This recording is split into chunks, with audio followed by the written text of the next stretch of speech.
Hello, my dear students. Now, today I am going to discuss the third part of the chapter Magnetic Effect of Electric Current. So, in this lecture, I am going to discuss the magnetic field due to the current carrying wire. आज हम लोग ये discuss करने वाले हैं किसी अगर wire में अगर कोई करंट फ्लो हो रही हो तो उसके अराउंड जो मैग्नेटिक फील्ड होता है वो कितना होता है, ठीक है, उसका फार्मूला क्या होता है, उसका पैटर्न क्या होता है, वो किन किन फैक्टर्स पे डिपेंड करता है। ठीक है, तो टॉपिक पे आने से पहले एक रिक्वेस्ट है, अगर आप लोग चैनल पे नए हैं तो सबसे पहले आप चैनल को सब्सक्राइब कर लीजिए और हमारे चैनल के बेल आइकन को भी प्रेस कर लीजिए जिससे कि आपको प्रॉपर नोटिफिकेशन मिलती रहे। तो इस तरह से हम क्या करते हैं कि जो है सबसे पहले ये कोशिश करते हैं कि अगर हम एक वायर ले रहे हैं, सेलेक्ट कर रहे हैं और उस वायर में कोई करंट आई फ्लो हो रहा है तो उसके थ्रू जो मैग्नेटिक फील्ड का जो पैटर्न होगा वो किस तरह से होगा और उसकी डायरेक्शन किस तरह होगी। तो इसके पहले मैंने आपको एक लेक्चर डिस्कस किया था amperes right hand thumb rule. ठीक है, तो थंब रूल मैंने क्या बताया था कि थंब, ठीक है, रूल के अकॉर्डिंग हम क्या करेंगे, अपने थंब को इस करंट के अलांग प्लेस करेंगे और हम अपने फिंगर्स को कर्ल करेंगे। जैसे हमने क्या किया, जैसे ठीक है, एक छोटा सा मैंने यहाँ पे आपको एग्जांपल लिया है, एक मार्कर है मेरा और यहाँ मार्कर में थंब ठीक है को प्लेस किया है मार्कर के अलांग। अब ये फिंगर्स को कर्ल करेंगे, तो ये फिंगर्स को कर्ल करेंगे तो ये फिंगर्स की कर्लिंग एंटी क्लॉकवाइज होगी। कैसी होगी? एंटी क्लॉकवाइज होगी। ठीक है, तो यहाँ पे क्या होगा कि आपको मैंने एक वायर दिया और उसमें करंट ऊपर है तो थंब को ऊपर रखा, तो एंटी क्लॉकवाइज डायरेक्शन में क्या होगा, इसमें करंट जो है मतलब है कि मैग्नेटिक फील्ड का जो पैटर्न होगा वो इस करंट के अकॉर्डिंग जो है एंटी क्लॉकवाइज बनेगा, है ना, क्योंकि करंट अपवर्ड है। अगर करंट डाउनवर्ड होती तो जो फील्ड होती वो मतलब है क्लॉकवाइज बनती। क्लियर? तो इस तरह से हम ये कह सकते हैं कि if the magnitude of the current increases then the number of field lines also increases. कहने का सेंस ये है कि अगर जितनी ज्यादा जो है करंट होगी उतना ज्यादा जो है फील्ड ऑफ लाइंस यहाँ पे बनेगी। मतलब B is directly proportional to I, magnetic field is directly proportional to the intensity of the current. Clear?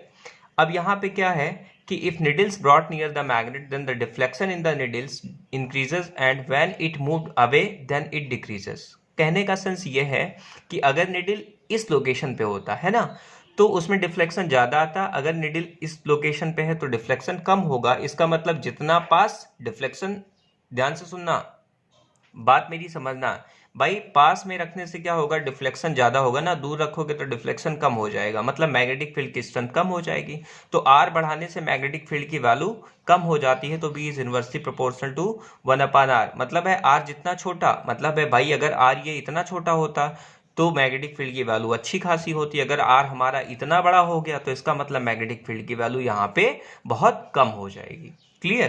तो इस तरह से हम क्या करते हैं, हम यहाँ पे इसको फार्मुलेट करते हैं, तो B is directly proportional to I and B is inversely proportional to R। Clear? अब यहाँ पे B equal to K into I divided by R कर दिया, K की वैल्यू म्यू नॉट अपान 2 हो गई। देखो mu naught upon 2 where mu naught is called permeability of the free space and 2 is another constant. तो यहाँ formula क्या बन गया, B equal to mu naught I upon 2πr बन गया। क्लियर? तो अब हम आपसे अगर ये पूछें कि कभी भी हम एक वायर में अगर हम करंट जो है वो आई पास करते हैं तो उसके थ्रू बनने वाले मैग्नेटिक फील्ड की वैल्यू कितनी होगी, तो आपका आंसर होगा B equal to mu naught I upon 2πr। तो जहां म्यू नॉट की वैल्यू क्या होती है, 4π इंटू 10⁻⁷ होती है, ये हमारी mu naught permeability of the free space की वैल्यू है। परमेबिलिटी क्या होती है, एक मीडियम की जो है कांस्टेंट होती है, जो भी हमारा मीडियम है उसकी जो है अपनी स्ट्रेंथ होती है किसी भी मैग्नेटिक फील्ड को काट के छोटा करने की। तो इस वजह से इसको हम म्यू नॉट डिफाइन करते हैं। फिर नेक्स्ट है magnetic field due to the current carrying circular wire.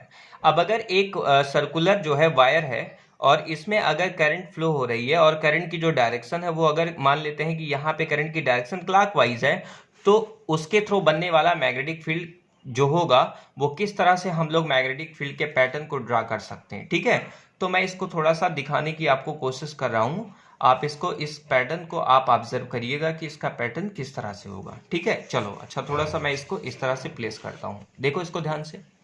यहाँ पे क्या है, करंट को मैंने क्लॉकवाइज फ्लो कराया है। अब एक बात बताओ, इसका छोटा सा अगर एक पार्ट ले तो लगभग स्ट्रेट वायर मिलेगा, और स्ट्रेट वायर में करंट कैसी, मतलब है मैग्नेटिक फील्ड कैसी बनती है भाई, इस तरह से बनती है आपकी। क्लियर, बात समझ रहे हो मेरी। अब चूंकि ये करंट नीचे है डाउनवर्ड, तो मैग्नेटिक फील्ड की जो मतलब डायरेक्शन होगी वो क्लॉकवाइज होगी। इसी तरह से यहाँ पे देखो, अगर एक स्ट्रेट वायर सेलेक्ट करो तो उसके अराउंड जो मैग्नेटिक फील्ड होगा वो एंटी क्लॉकवाइज होगा। क्यों? क्योंकि करंट की वैल्यू क्या है, अपवर्ड है, वो अपवर्ड फ्लो हो रहा है। तो इस तरह से यहाँ पे जो मैग्नेटिक फील्ड का फार्मूलेशन जो हुआ वो यहाँ पे कितना आया, तो in this case B also depends upon I and R. और कैसा डिपेंड करता है, एज इट इज, जैसा पहले वाले केस में डिस्कस किया था, सिमिलरली इस वाले केस में, ठीक है। बट वहां पे फार्मूले में 2 पाई आर था, ध्यान रखना यहाँ पे आपका 2 आर सिर्फ आता है। क्यों आता है, इसके लिए आपको क्लास 12 में आना पड़ेगा, ठीक है। वहां मैं भी डिस्कस करूंगा कि एक्चुअली इसकी value mu naught I upon 2 R क्यों होती है। क्लियर। तो चलिए अब हम नेक्स्ट पार्ट में इसको डिस्कस करते हैं कि अगर हमारे पास ये बहुत ही फेमस पैटर्न है, आपकी बुक में भी बना हुआ है, कि यहाँ पे क्या किया है, एक कार्डबोर्ड लिया है, यहाँ पे 2 फाइन होल्स क्रिएट किए हैं, यहाँ से वायर को क्या किया है, क्रॉस किया है। एक वायर का जो टर्मिनल है वो यहाँ पे वेरिएबल रजिस्टर के साथ पॉजिटिव से, और दूसरा जो वायर का एंड है उसको निगेटिव से कनेक्ट कर दिया है, और इसने पैटर्न ऑफ लाइंस ड्रा की है, ठीक है। तो पैटर्न ऑफ लाइंस क्या होगा भाई, किसी भी वायर के अराउंड सर्कुलर जो मैग्नेटिक फील्ड का पैटर्न होता है वो सर्कुलर होता है। तो यहाँ पे जो करंट है वो डाउनवर्ड, देखो यहाँ पे करंट नीचे की तरफ आएगी ना, तो नीचे की तरफ आने से क्या होगा, करंट की वजह से आपका जो मैग्नेटिक फील्ड होगा वो क्लॉकवाइज होगा। तो यहाँ पे एक छोटा सर्कल, फिर बड़ा सर्कल, फिर उससे बड़ा सर्कल, है ना। और इसी तरह से यहाँ पे क्या होगा, एंटी क्लॉकवाइज होगा। तो एंटी क्लॉकवाइज यहाँ पे पैटर्न हमने बना दिया, और बीचों बीच में लगभग एक स्ट्रेट जो है पैटर्न बनेगा, है ना भाई। दूर जाते जाओगे तो लाइंस जो है, अगर इस सेंटर से दूर जाते जाओ तो लाइंस लगभग स्ट्रेट हो जाएगी। तो इसीलिए यहाँ पे लाइंस क्या है, लगभग स्ट्रेट है हमारी। Is this clear? Any confusion? No. So next very important point यहाँ पे, magnetic field due to solenoid. अब सोलेनॉइड क्या होता है, सोलेनॉइड को मैंने क्या बताया, an insulated copper wire bound around some cylindrical cardboard और सम अदर कोर। मतलब है किसी कार्डबोर्ड के अराउंड, मान लो ये कार्डबोर्ड है, इसके अराउंड हमने क्या किया, ऐसे ऐसे वायर, मतलब है आप लपेटते नहीं है, ऐसे वायर लपेटते जाते हैं, ठीक है, रैप करते जाते हैं। तो वो सिलेंड्रिकल शेप में अगर आप जो है किसी भी कॉपर वायर को आप किसी भी कार्डबोर्ड के अराउंड जो है रैप कर दीजिए, तो वो जो पैटर्न होता है, that pattern will be defined as solenoid. उसको क्या बोलते हैं, सोलेनॉइड। कोई जरूरी नहीं कि आपका कार्डबोर्ड ही हो, आपका कोई दूसरा कोर भी हो सकता है, such that its length is greater than its diameter is called solenoid.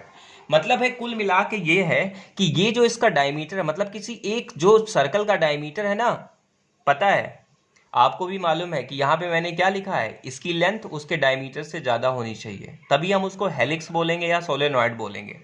अब ये देखो, सोलेनॉइड का ये पैटर्न मैंने नीचे बनाया है, और यहाँ मैग्नेटिक फील्ड ऑफ लाइंस बनाने की कोशिश की है। तो आपको भी मालूम है बेटा, सेंटर में क्या होगा, लगभग स्ट्रेट होगा, ठीक है। सेंटर में क्या होगा, लगभग स्ट्रेट होगा। तो सेंटर में क्या होगा, सेंटर में मैग्नेटिक फील्ड कैसा होगा, यूनिफॉर्म होगा, ठीक है। कैसा होगा, यूनिफॉर्म। अब पूछ रहे होंगे सेंटर पे, ठीक है भाई, एक सर्कल यहाँ इमेजिन करो, अगर करंट ऐसी फ्लो हो रही है, या करंट, ठीक है, मान लो ऐसी फ्लो हो रही है, तो सेंटर पे मैग्नेटिक फील्ड क्या होगा बेटा, ठीक है। आपको भी मालूम है यहाँ पे मैग्नेटिक फील्ड कैसा होने वाला है, approximately plane of the paper के बाहर आएगा, प्लेन ऑफ द पेपर की क्या होगा, जस्ट बाहर आएगा। तो यहाँ पे ये मैग्नेटिक फील्ड ऑफ लाइंस देखो यहाँ पे, ठीक है, सर्कल को मैंने इस तरह से बनाया, मेरे हैंड के एक्सप्रेशन को देखेगा, और ये हमारा मैग्नेटिक फील्ड ऑफ लाइंस, ठीक है। मतलब है इस प्लेन से बाहर आ रहा है, ध्यान से सुनना, मैग्नेटिक फील्ड ऑफ लाइंस इस प्लेन से क्या हो रहा है, बाहर आ रहा है। तो यहाँ भी वही पैटर्न मैंने ड्रा किया। अब चूंकि एक सर्कल फिर अनदर सर्कल मिल गया, तो ये स्ट्रेट होता चला गया, और चूंकि आगे कोई मिलेगा नहीं, इसलिए ये दूर जाके ऐसे कर्व होके फिर ये सर्कुलर लूप बना लेगा। आपको भी मालूम है magnetic field of lines always form circular loop. Clear. तो यहाँ पे मैग्नेटिक फील्ड आपको बीचों बीच में यूनिफॉर्म मिलेगा, और इधर साइड वाइज ये थोड़ी सी कर्व हो जाएगी। क्लियर। अब मैग्नेटिक फील्ड का जो फार्मूला होता है बेटा, फार्मूला क्या होता है, फार्मूले को समझने की कोशिश करिए। मैं आपको फार्मूला बता रहा हूँ कि कितना होता है, ठीक है। थोड़ा सा इसको मैं एडजस्ट कर रहा हूँ, समझिएगा, ठीक है।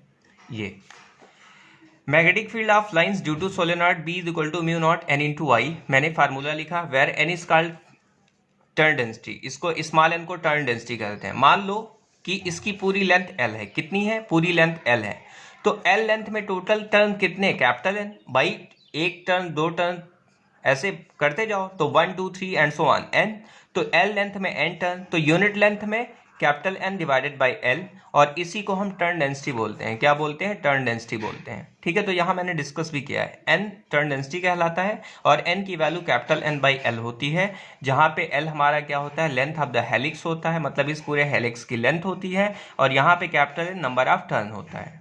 ठीक है, कोई कंफ्यूजन इसमें किसी भी टाइप का आपको नहीं होना चाहिए, बात समझ रहे हो मेरी। ठीक है, तो आई थिंक कि ये जो पार्ट मैंने बताया वो आपको समझ में आया होगा। ठीक है, अब फ्लेमिंग का यहाँ पे क्या है, लेफ्ट हैंड रूल है, जिसको हम डिस्कस करेंगे अपने नेक्स्ट लेक्चर में। ठीक है, वैसे हम इतना बता दे रहे हैं आपको कि यहाँ पे फ्लेमिंग का लेफ्ट हैंड रूल यूज किया जाता है दो चीजों को फाइंड करने के लिए, मैग्नेटिक फील्ड और force on the charge particle. ठीक है, तो मैं इसको जो है मतलब है कि फेस एक्सप्रेशन के थ्रू, मतलब है कि मैं पूरा फेस का जेस्चर यहाँ पे लाने की कोशिश करूंगा, मैं बोर्ड पे पढ़ाने की कोशिश करूंगा, जिससे कि मैं मतलब है कि आपको इस फ्लेमिंग के लेफ्ट हैंड रूल के कंसेप्ट को पूरी तरह से क्रिस्टल क्लियर कर सकूं। ठीक है, ताकि आपको किसी भी टाइप का इसमें कोई कंफ्यूजन ना हो। वैसे तो मैं यहाँ पे बताऊंगा, आपको थोड़ा सा प्रॉब्लमेटिक हो सकता है, क्योंकि चूंकि कॉपी पेपर पेन से कुछ उतना इंटरेस्ट आएगा भी नहीं, बट नेक्स्ट डेफिनेटली मतलब है कि मैं एक ऐसा इसका वीडियो बनाऊंगा जिसमें आपको कन्वीनियंट होगा चीज़ों को समझने में। ठीक है, सो थैंक यू स्टूडेंट्स।